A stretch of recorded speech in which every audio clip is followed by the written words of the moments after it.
दोस्तों, आप सभी का मैं आपके चैनल द सक्सेस पॉइंट @ पे एक बार फिर से शानदार महत्वपूर्ण प्रश्नों की श्रृंखला में आपका स्वागत करता हूं। इसी तरह से अपना प्यार, अपना सपोर्ट चैनल के प्रति बनाए रहिए।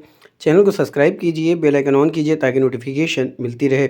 वीडियो को शुरू करने से पहले छोटी सी गुजारिश है कि वीडियो को ज़्यादा से ज़्यादा शेयर कीजिए, लाइक कीजिए। वीडियो आपको कैसी लगती है कमेंट में ज़रूर बताएं और साथ ही प्रश्नों के उत्तर देने का ज़रूर प्रयास करें, क्योंकि जितना ज़्यादा आप प्रश्नों को लगाएंगे, जितना ज़्यादा आप प्रश्नों के उत्तर देने का प्रयास करेंगे, उतना ज़्यादा आप अपने लक्ष्यों के बहुत करीब पहुँचेंगे और आप अपने मेहनत में इस कदर मजबूत हो जाएंगे दोस्तों, आपकी प्रैक्टिस इतनी अच्छी हो जाएगी कि आप कम समय में ज़्यादा प्रश्नों को हल करने के लायक हो जाएंगे। तो ज़्यादा से ज़्यादा प्रश्नों को लगाने का प्रयास किया करिए। और अगर आप ऑनलाइनर प्रश्नों को देखना चाहते हैं या किसी सब्जेक्ट का अच्छे से अध्ययन करना चाहते हैं तो आप द सक्सेस पॉइंट @ को ज्वाइन करिए और प्लेलिस्ट में जा कर के हर सब्जेक्ट का अच्छे से अध्ययन कर सकते हैं। अगर आप किसी कॉम्पिटिटिव एग्ज़ाम की तैयारी करते हैं, यूपीएससी, यूपीपीएससी या कोई एग्ज़ाम, तो उन सभी के लिए सारे प्रश्न इंपॉर्टेंट होने वाले हैं। आज का जो हमारा विषय है वो केंद्रीय विषय होगा हमारा प्यारे दोस्तों, पर्यावरण और पारिस्थितिकी, जिस पे हमारा लगातार डिस्कशन चल रहा है, क्योंकि ये टॉपिक भी ऐसा है कि इससे संबंधित प्रश्न जरूर एग्ज़ाम में पूछे जाते हैं और पूछे गए हैं दोस्तों, आगे भी पूछा जाएगा। तो चलिए शुरू करते हैं, देखते हैं कि आज का महत्वपूर्ण प्रश्न क्या कह रहा है। आज का पहला प्रश्न कह रहा है, निम्नलिखित फसलों में से कौन सी फसल मीथेन और नाइट्रस ऑक्साइड दोनों का सबसे महत्वपूर्ण मानव जनित स्रोत है। बस समझिए दोस्तों, ऐसी कौन सी फसल है, इन चारों में से कौन सी ऐसी फसल है जो मीथेन और नाइट्रस ऑक्साइड दोनों का सबसे महत्वपूर्ण मानव जनित स्रोत है। पहला ऑप्शन है कपास, दूसरा ऑप्शन है चावल, तीसरा ऑप्शन है गन्ना, चौथा ऑप्शन है गेहूं। तो निम्नलिखित फसलों में से कौन सी ऐसी फसल है जो मीथेन और नाइट्रस ऑक्साइड दोनों का सबसे महत्वपूर्ण मानव जनित स्रोत है। फटाफट से इसका उत्तर दीजिए दोस्तों। प्रश्न भी आपके सामने है, ऑप्शन भी आपके सामने है।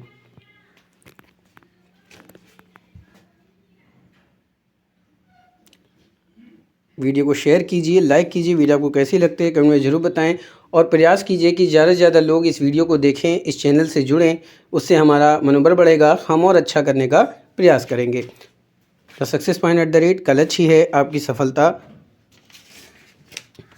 तो फटाफट से प्रश्नों को देखिए, ऑप्शन देखिए और उसका उत्तर दीजिए कि निम्नलिखित फसलों में से कौन सी फसल मीथेन और नाइट्रस ऑक्साइड दोनों का सबसे महत्वपूर्ण जनित स्रोत है। तो ये हो जाएगा दोस्तों चावल। तो ऑप्शन आपका बी राइट हो जाएगा। तो B is the right answer for this question. अगले प्रश्न की तरफ मूव करते हैं।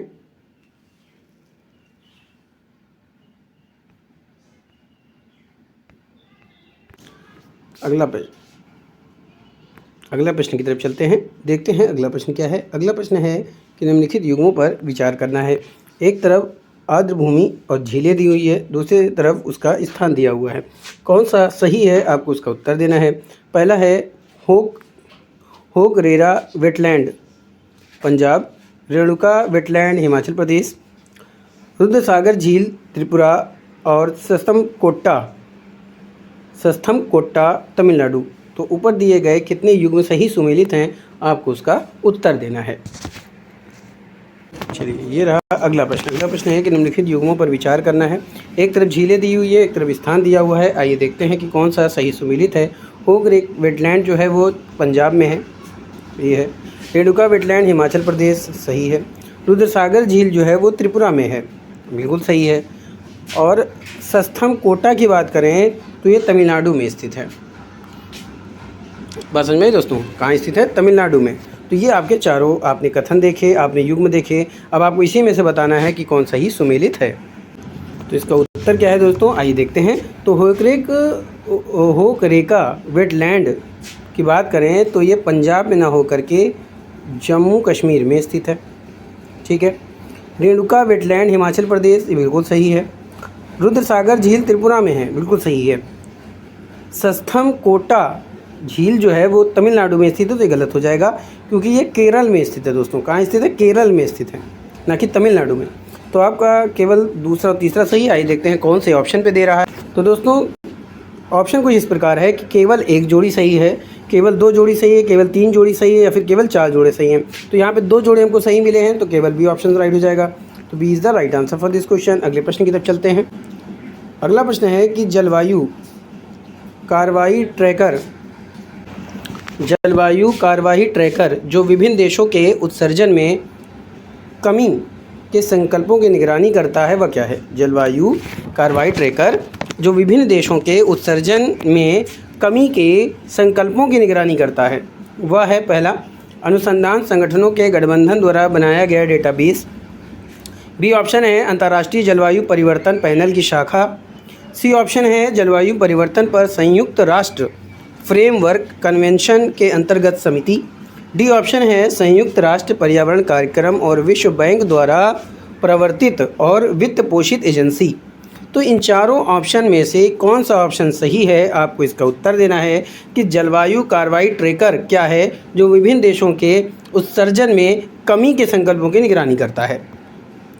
तो प्यारे दोस्तों, अगर जलवायु कार्रवाई ट्रैकर की बात की जाए तो ये अनुष्ठान संगठनों के गठबंधन द्वारा बनाया गया डेटा बेस होता है। तो ऑप्शन आपका ए राइट हो जाएगा। A is the right answer for this question. अगले प्रश्न की तरफ ये रहा अगला प्रश्न। निम्नलिखित कथनों पर विचार करना। दोस्तों यहाँ पे जो है छोटा करना पड़ा क्योंकि ये चीज़ें बड़े में आ रही हैं। तो पहला क्या है कि क्लाइमेट ग्रुप एक अंतर्राष्ट्रीय गैर लाभकारी संगठन है जो बड़े नेटवर्क बनाकर जलवायु कार्यवाही को आगे बढ़ाता है और उनका संचालन करता है।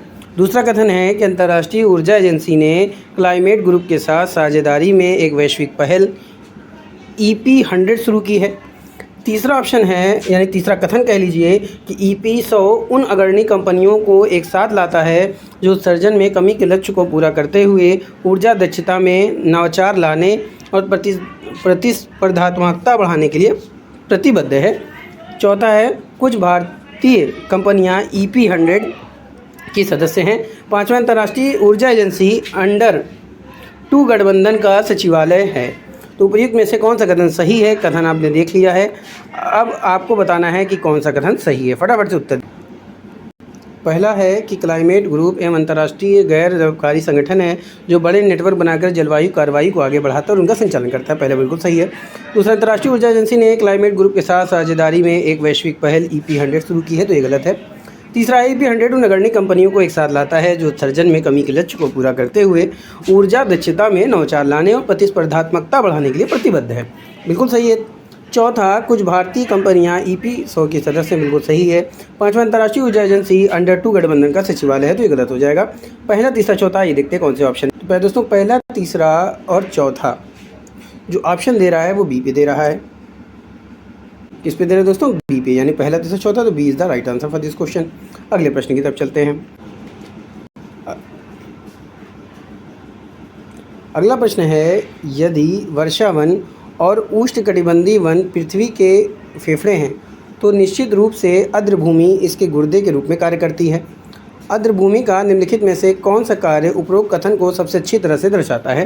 पहला जो ऑप्शन है वो है आर्द्रभूमि में जल चक्र में सतही अपवाह, अवमृदा, रिसाव और वाष्पीकरण शामिल होता है।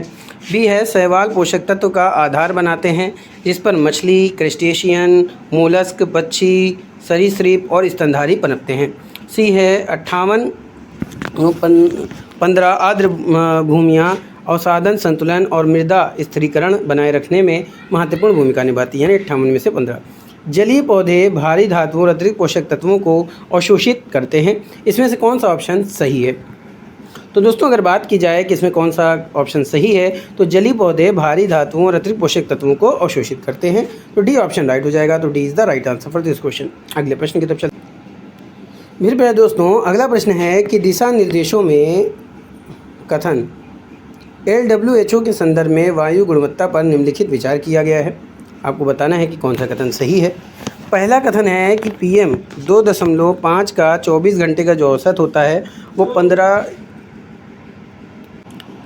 बात समझ में आ रही है। पहला कथन है कि PM 2.5 का 24 घंटे का जो औसत होता है वो 15 UG/मीटर क्यूब से अधिक नहीं होना चाहिए और PM 2.5 का जो वार्षिक औसत होता है वो 5 μg/मीटर क्यूब से अधिक नहीं होना चाहिए। दूसरा है वर्ष में ओजोन प्रदूषण का उच्चतम स्तर खराब मौसम के दौरान होता है।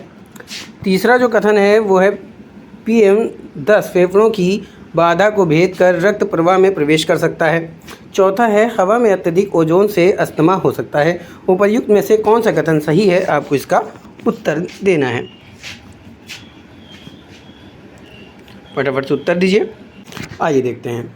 तो पहला तो सही है कि PM 2.5 का जो 24 घंटे का औसत होता है वो 15 म्यूजी बटे मीटर क्यूब से अधिक नहीं होना चाहिए, और PM 2.5 का जो वार्षिक औसत होता है वो 5 म्यूजी बटे मीटर क्यूब से अधिक नहीं होना चाहिए। दूसरा, वर्ष में ओजोन प्रदूषण का उच्चतम स्तर खराब मौसम के दौरान होता है, तो ये गलत है। PM 10 फेफड़ों की बाधा को भेद कर रक्त प्रवाह में प्रवेश कर सकता है, ये सही है। चौथा है हवा में अत्यधिक ओजोन से अस्थमा हो सकता है, बिल्कुल सही है। तो पहला, तीसरा, चौथा सही है, तो ऑप्शन ए पे दे रहा है, तो A is the right answer for this question. अगले प्रश्न की तरफ चलते हैं। अगला प्रश्न है कि कभी कभी समाचारों में उल्लेखित गुच्ची के संदर्भ में निम्नलिखित कथनों पर विचार कीजिए। कभी कभी समाचारों में उल्लेखित गुच्ची के संदर्भ में निम्नलिखित कथनों पर विचार कीजिए। पहला है यह एक कवक है। दूसरा, यह कुछ हिमालयी वन क्षेत्रों में उगता है। तीसरा, इसकी व्यावसायिक खेती उत्तर पूर्वी भारत के हिमालय की तराई में की जाती है। उपर्युक्त में से कौन सा कथन सही है, इसका उत्तर दीजिए फटाफट से। प्रश्न आपके सामने है।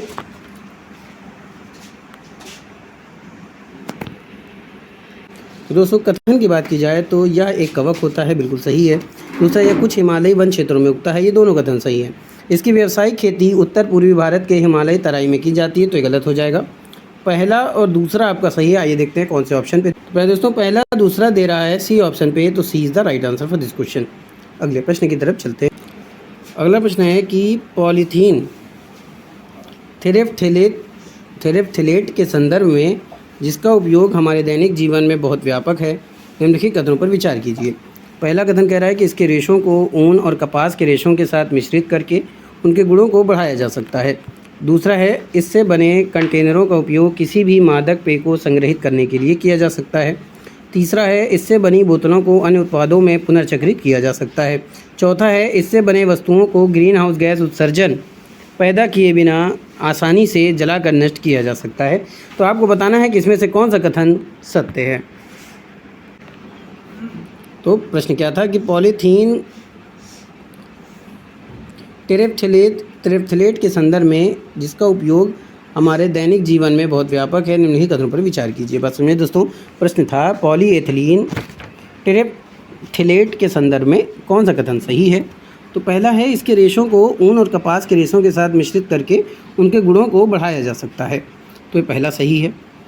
दूसरा कह रहा है कि इससे बने कंटेनरों का उपयोग किसी भी मादक पेय को संग्रहित करने के लिए किया जाता है, ये भी बिल्कुल सही है। अगला है इससे बनी बोतलों का अन्य उत्पादों में पुनर्चक्रित किया जा सकता है, तो ये गलत है। इससे बनी वस्तुओं को ग्रीन हाउस गैस उत्सर्जन पैदा किए बिना जलाकर नष्ट किया जा सकता है, तो ये भी गलत है। आइए देखते हैं पहले दूसरा कौन से ऑप्शन पे दे। तो दोस्तों, पहला और दूसरा कोई ऑप्शन पे नहीं दे रहा है, इसलिए प्रश्न पर फिर से पुनर्विचार करना पड़ेगा। आइए देखते हैं।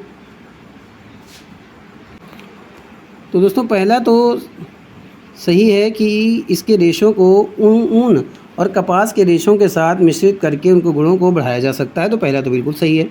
इससे बने कंटेनरों का उपयोग किसी भी मादक पेय को संग्रहित करने के लिए किया जा सकता है, तो ये गलत हो जाएगा दोस्तों। तीसरा है इससे बनी बोतलों को अन्य उत्पादों में पुनर्चक्रित किया जा सकता है, तो ये बिल्कुल किया जा सकता है। चौथा है इससे बनी वस्तुओं को ग्रीन हाउस गैस उत्सर्जन पैदा किए बिना आसानी से नष्ट किया जा सकता है, तो ये गलत हो जाएगा। तो पहला तीसरा सही है, पहला और तीसरा। आइए देखते हैं कौन से ऑप्शन पे दे रहा है। तो पहला तीसरा ऑप्शन ए पे दे रहा है, तो A is the right answer for this question. अगले प्रश्न की तरफ। अगला प्रश्न है कि निम्नलिखित में से कौन सा पक्षी नहीं है। पहला है गोल्डन महसीर, दूसरा है भारतीय नाइट अजार, सी ऑप्शन है स्पून बिल और डी ऑप्शन है सफ़ेद आइबिस। और समझिए दोस्तों, निम्नलिखित में से कौन पक्षी नहीं है। पहला है गोल्डन महसीर, दूसरा भारतीय नाइट जार, सी ऑप्शन है स्पून बिल और डी ऑप्शन है सफ़ेद आइबिस। इसका फटाफट से उत्तर दीजिए, कौन पक्षी नहीं है। तो इसका सही उत्तर क्या होगा। इसका सही उत्तर होगा गोल्डन महसीर।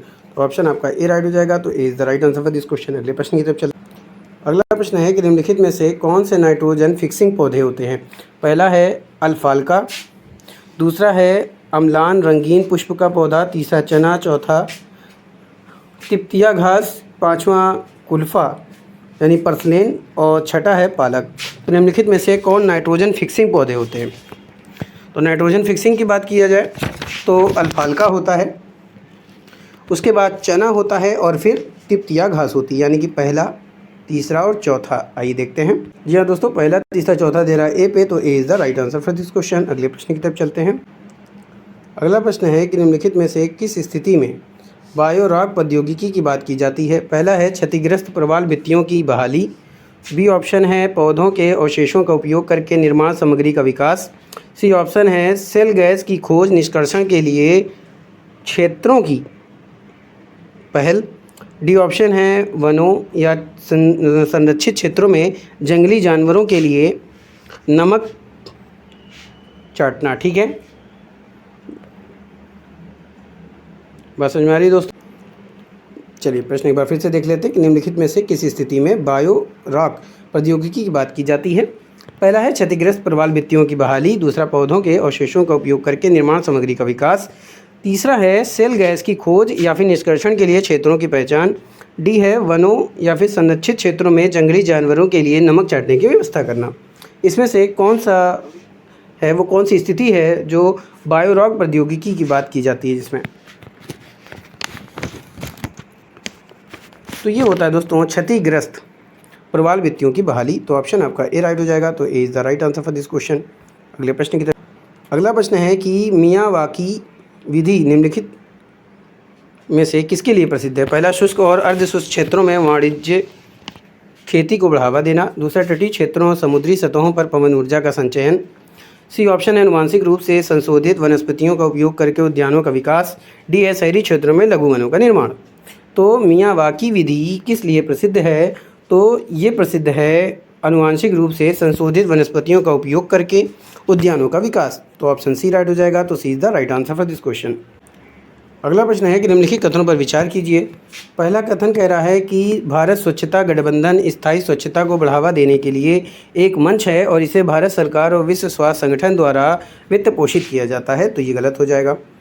दूसरा है राष्ट्रीय शहरी कार्य संस्थान भारत सरकार के आवास और शहरी कार्य मंत्रालय का एक शीर्ष निकाय है और यह शहरी भारत की चुनौतियों से निपटने के लिए नवीन समाधान प्रदान करता है। तो ये सही है। केवल दूसरा सही है। आइए देखते हैं कौन से ऑप्शन। केवल दूसरा सही है, तो ऑप्शन बी पे दे रहा है। तो B is the right answer for this question. अगले प्रश्न की तरफ चलते हैं। ये रहा दोस्तों अगला प्रश्न। अगला प्रश्न कह रहा है कि पर्यावरण संरक्षण अधिनियम 1986 के अंतर्गत निम्नलिखित में से किसका गठन किया गया है? पहला, केंद्रीय जल आयोग, दूसरा केंद्रीय भूजल बोर्ड, तीसरा ऑप्शन है केंद्रीय भूजल प्राधिकरण, और डी ऑप्शन है राष्ट्रीय जल विकास एजेंसी। तो पर्यावरण संरक्षण अधिनियम 1986 के अंतर्गत निम्नलिखित में से किसका गठन किया गया है? तो दोस्तों पर्यावरण संरक्षण अधिनियम 1986 के अंतर्गत इसका गठन किया गया है, वो है केंद्रीय भूजल प्राधिकरण। तो ऑप्शन आपका सी राइट हो जाएगा। तो C is the right answer for this question. अगला प्रश्न दोस्तों कि निम्नलिखित में से कौन सा कथन ध्रुवीय संहिता का सबसे अच्छा वर्णन करता है? किसका? ध्रुवीय संहिता का। पहला है यह ध्रुवीय जल में चलने वाले जहाज़ों के लिए अंतर्राष्ट्रीय सुरक्षा संहिता है।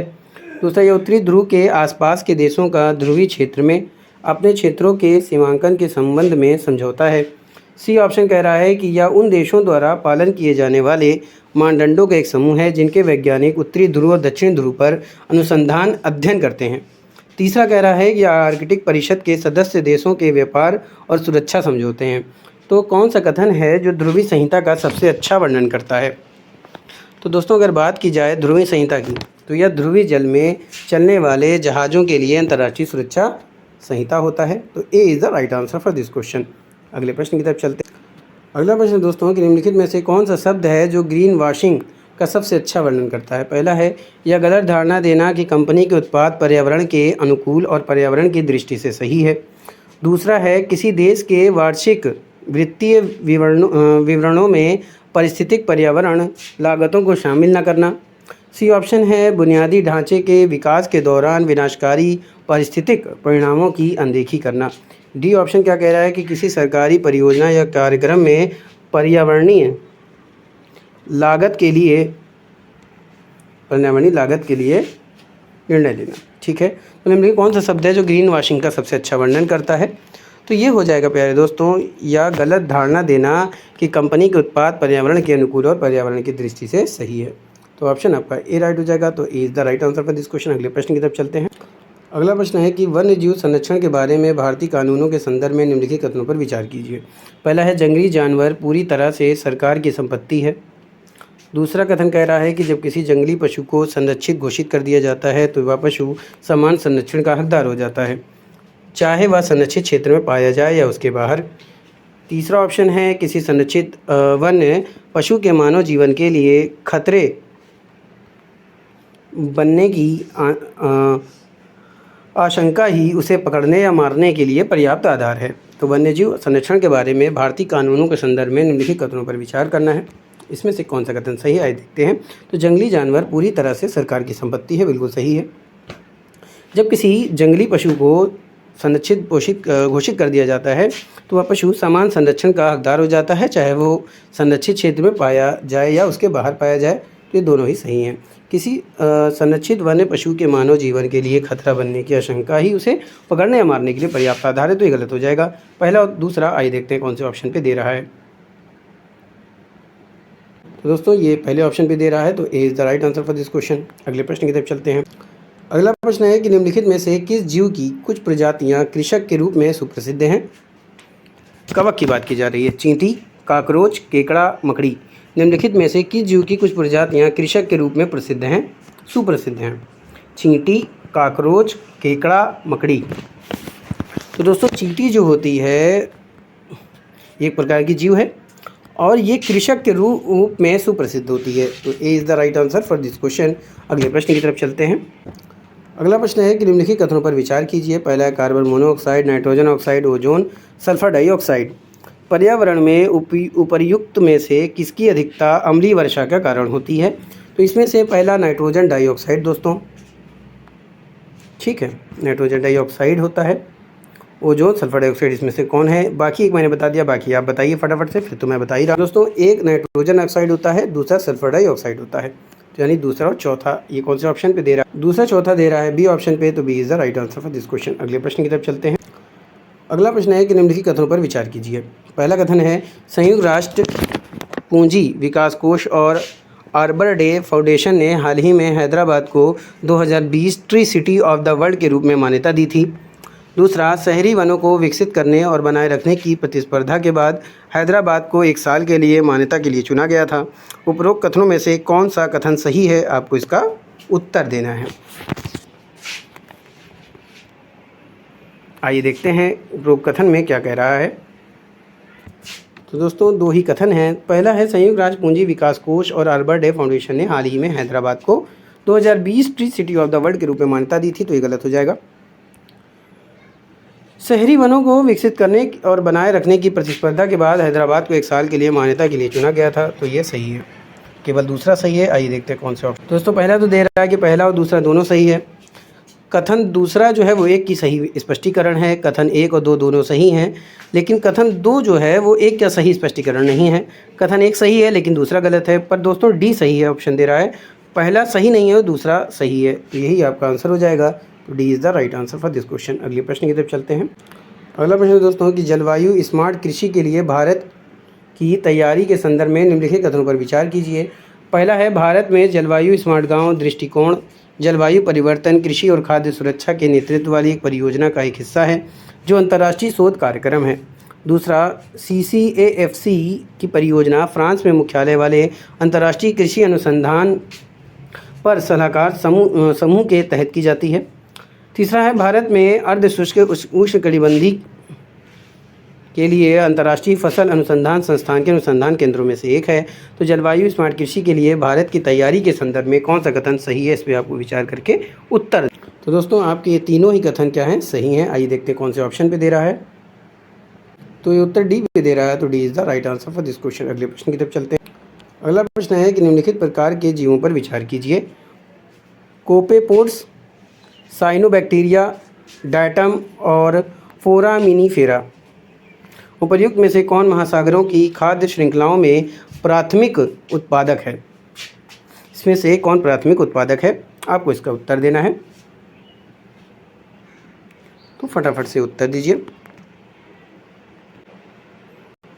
फटाफट से उत्तर दीजिए दोस्तों कि निम्नलिखित प्रकार के जीवों पर विचार कीजिए।